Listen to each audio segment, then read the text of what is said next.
In 1905 in Hinds County, Mississippi, a contractor named McDonald leased 204 black men from the state penitentiary. 6 months later, 20 of them were dead, tortured to death. 23 had been returned too sick or beaten to work. The hospital was filled with men whose bones were coming through their skin. Historian David Oshinsky has documented that the conditions of convict leasing were worse than slavery. The country called this freedom.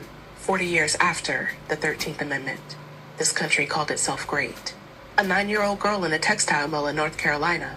She was made by a power loom that morning. The machine took the tip of her index finger. The foreman docked her pay for crying. She wrapped her finger in a piece of cloth and finished her shift. That was a Tuesday in 1905.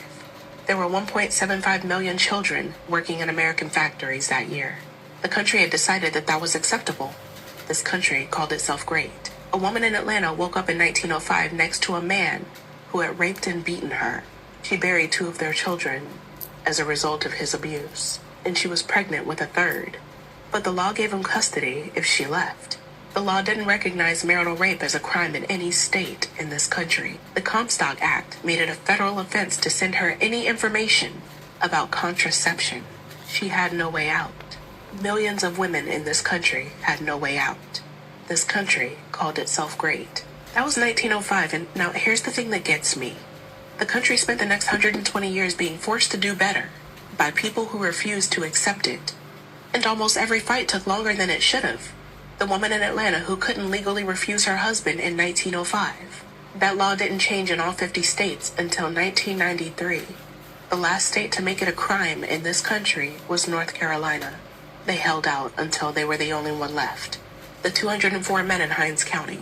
The convict leasing system that killed them didn't officially end nationwide until 1928. And even then it was modified. Chain gangs in the 1950s. Prison labor leased to private corporations through the entire second half of the century. Right now, in 2026, there are incarcerated Americans working for cents on the hour, making products sold by major American corporations. The model never died, it just kept changing form.